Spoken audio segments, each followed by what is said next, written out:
Hey there, what is up you guys? Happy 2021 and welcome back to the channel, The Chicago Griller. This is a show where I share my favorite tips, tricks, and recipes for the Weber Q. If you think that I could help you out, start the new year off right by hitting that like button, subscribing, and ringing that notification bell. Last fall, I shared a recipe for grilled pork chops and peaches, but those were the thin cut pork chops that you could prepare directly on the grill grates. Today, I'm going to be using thick cut chops, which have to be cooked using the reverse sear method. So let's head on inside and I'll show you how I prep these chops.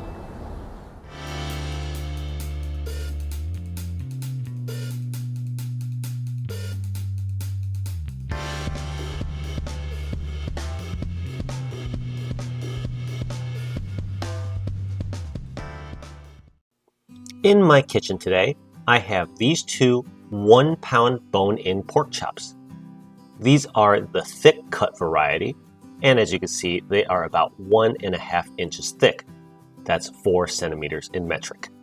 In order to cook pork chops this thick evenly and thoroughly, you have to use the reverse sear method, which involves roasting at a low heat and then finishing it off with a high heat sear to lock in the juices and flavors.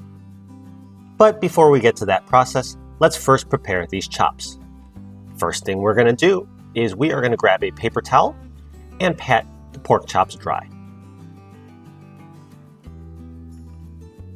And of course, we're going to dry both sides of our chops, so flip these over and repeat on the other side.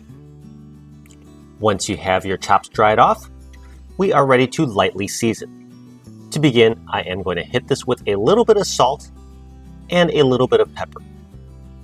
I am not going heavy on the salt and pepper at this stage because I am going to add a homemade spice rub right before the high heat sear step.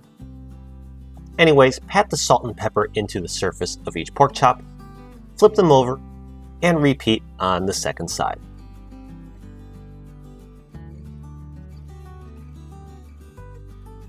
And once your pork chops have been lightly seasoned, transfer them to a wire rack and then head on out to the grill.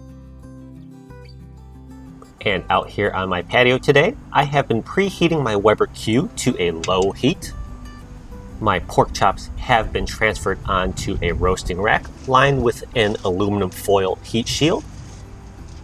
And now I'll place this entire setup in the center of my Q. We are going to now shut the lid and let this roast at 300 degrees Fahrenheit or 150 degrees Celsius for about 30 to 40 minutes. And as you can see on my Weber Q, I have my gas dialed to low to maintain this temperature. Roasting your thick cut chops at this low temperature allows it to cook evenly and thoroughly.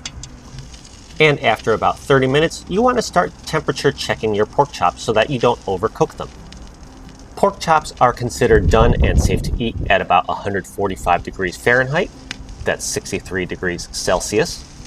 And it's okay that our temperature is slightly below that because with carry-over cooking and our direct high sear step coming up, these pork chops will be brought up to the target temperature. Anyways, like I said, this roasting step is now complete. So I'm going to get my pork chops off of the grill. There we go. And now I'm going to crank up the gas to high to prepare this grill for the high heat sear. Now, as the grill comes on up to temperature and the chops rest, let's prepare our spice rub. So this is my simple homemade pork spice rub. It consists of equal parts brown sugar, garlic powder, oregano, cumin, and paprika, with a dash of chili powder, salt, and pepper. Mix this all thoroughly together, taking particular care to break up the chunks of brown sugar. And now that my spice rub is prepared, let's check out our pork chops. They have been resting for about 10 minutes, so let's go ahead and prepare them for the high heat sear. To begin, I am going to drizzle some olive oil on the surface of each chop. Spread it evenly with my hands and fingers. There we go. That looks pretty good. And now I am going to liberally sprinkle the spice rub that I just prepared on the surface of the pork chops. And once again, with my clean hands and fingers, I'm going to spread the rub evenly across the pork chops and pat them into the surface. And no surprises here, what I do on one side of my pork chops, I am going to do on the other side as well. So turn them around and season with that homemade spice rub once again. And now that both sides have been prepped, let's get these back out to the grill for the high heat sear and finish our cook. And now back out to my front deck. This Weber Q has been cranking at a high heat now. Go ahead and grab your thick cut pork chops and lay them directly across the grill. This will sear and caramelize nicely because of the spice rub that we added. Anyways, shut the lid and sear each side on high heat for about 2 minutes. 2 quick minutes later, go ahead and open the lid and check on these chops and give them all a flip. So check that out. That is exactly the sear and color we are looking for. And the second chop, once again, perfect. And shut the lid and cook that other side for 2 minutes as well. And now 2 minutes on that second side for a total of 4 minutes of direct grilling time. We are ready to pull these thick cut pork chops off of the grill.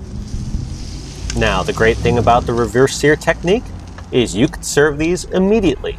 So there you have it, thick cut pork chops, reverse seared and grilled on a Weber Q. And one more look before our recap. So that's it for today's video. As always, let me know in the comment section down below if you plan on trying out this recipe. At the very least, give this homemade spice rub a shot. It's great on pork and other dishes and is very simple to make. Thank you very much as always for watching today. If you are interested in my thin pork chop video, definitely check it out here on my right, or click my name down below for other great content for the Q. Thanks again for watching today. Happy New Year, and I can't wait to see you all again next time. Bye now.